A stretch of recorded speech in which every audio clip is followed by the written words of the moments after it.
Ayan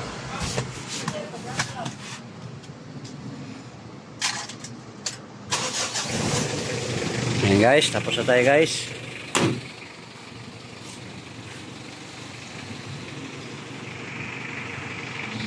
Tapos na tayo nag-change wheels guys. Thank you for watching. Let's get started.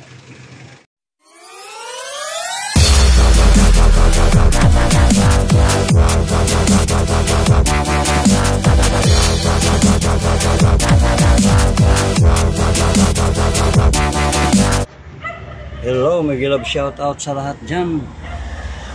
Ito, may gagawin tayo ngayon na mag-change wheel tayo ngayon sa sa L300. Ituro ko sa inyo kung paano mag-change wheel dito sa L300. Ito pa yung filter niya. At una nyong gawin guys, buksan na natin to.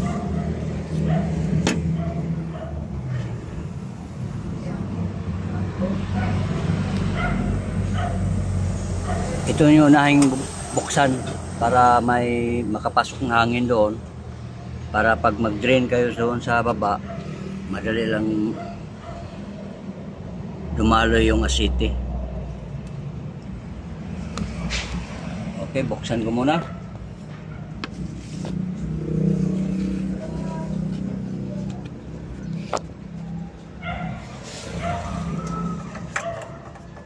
Yan. Buksan na natin.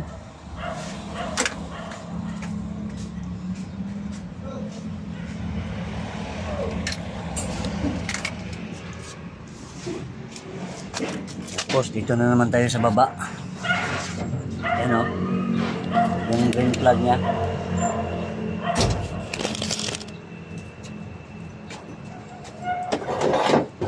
Ito yung tatanggalin natin. Mamaya na yung filter. Diyan muna, mag-green muna tayo. So guys, maganda tayo ng guys, para sa ating salura ng sa oil.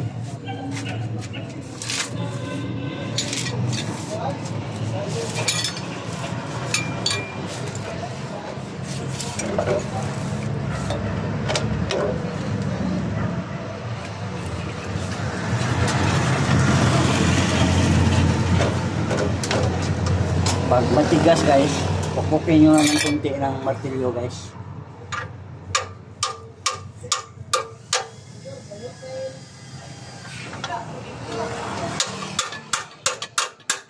Yan. Yan lang guys. Tanggal na yan oh.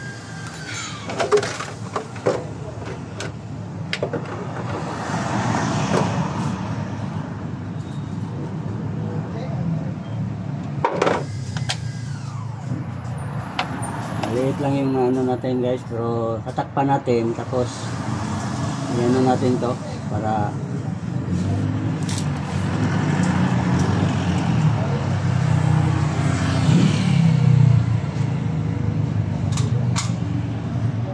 takpan muna natin guys. Yan, puno na.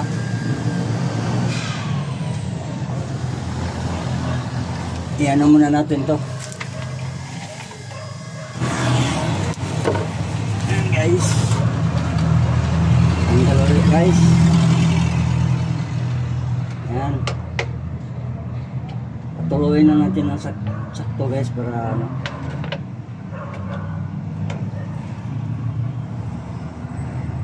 Ayan, hindi na yan makapuno. So doon na tayo sa taas guys. So, dito na naman tayo. Magtanggal naman tayo dito sa kanyang oil filter. Ito. So, okay, tatanggalin na natin. Kailangan guys, naka-open to bago kayo mag-drain para malakas ang daloy sa kanyang oil doon sa pababa. At nandito yung banda yung Ayan guys, nandito yung lipstick nya guys oh. Punutin nya yan guys.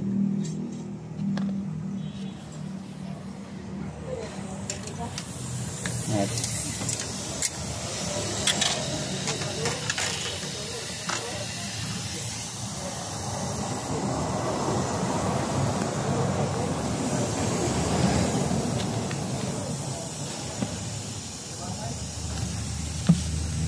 Pabor ko ada. Ada. Siap ba? Gamitan natin ng hangin guys para maubos lahat yung asiti. So mahirap i-plaster yung cellphone guys. Saan natin ilagay? Pwedeng ilagay ito para makita nyo guys sa pagtanggal guys.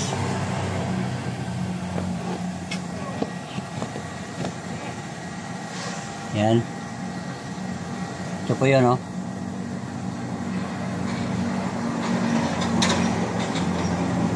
So, ito po yung rinse niya guys para pantanggal sa ating filter. Ito. So, tanggalin natin guys.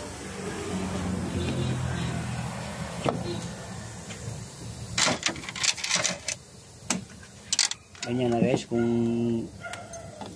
paano magtanggal guys. Yan guys, oh.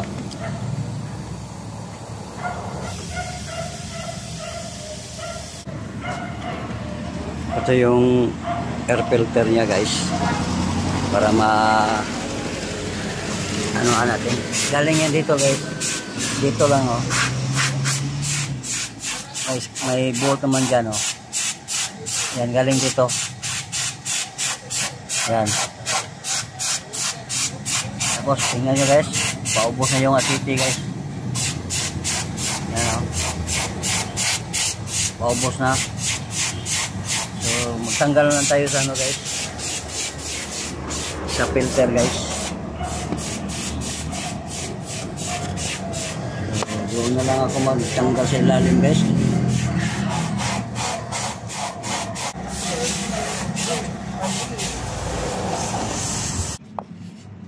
Ayan guys, na tanggal na natin guys. Sobrang hirap guys. Masikip. Hindi gaya ng iba na ano, madali lang dahil maluwag. Ito sobrang ano to. Yan, tanggal na. Oh.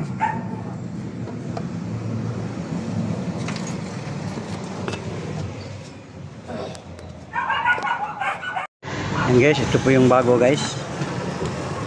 Yan, ito po yung C306. 306 talaga yung nasa ano, sa L300 guys. So yan, oh, bagong bago.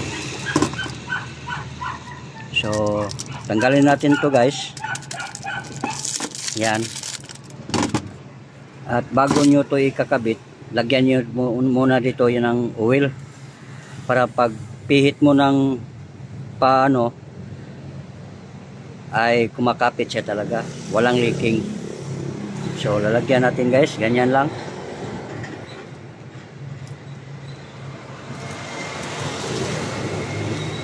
Yan.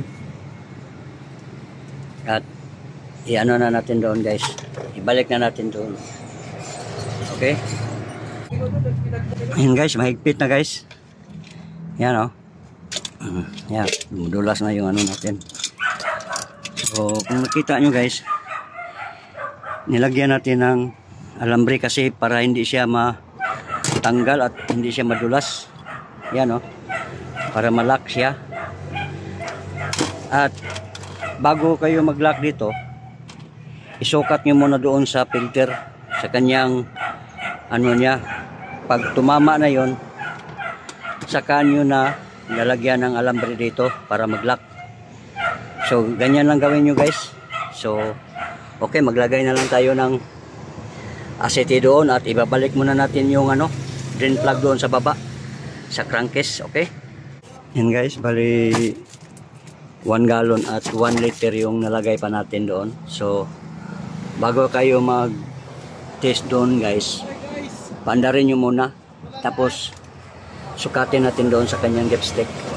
Okay, takpan muna natin at pandarin muna natin saglit. Ayan, napandar na natin ng mga 5 minutes in tayin ulit para sukat natin dito yun. Set, tayin muna natin. Ayan. Ha?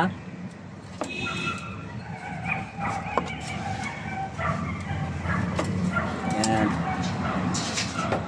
Dito po yung lipstick niya, guys.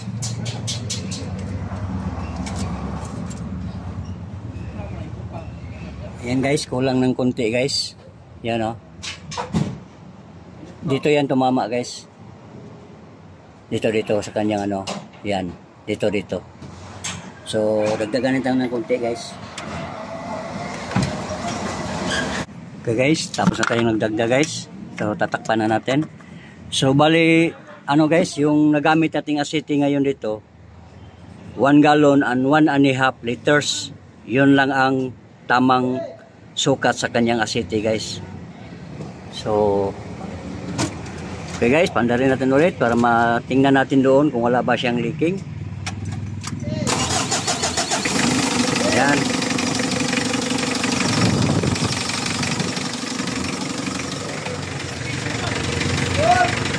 Yan.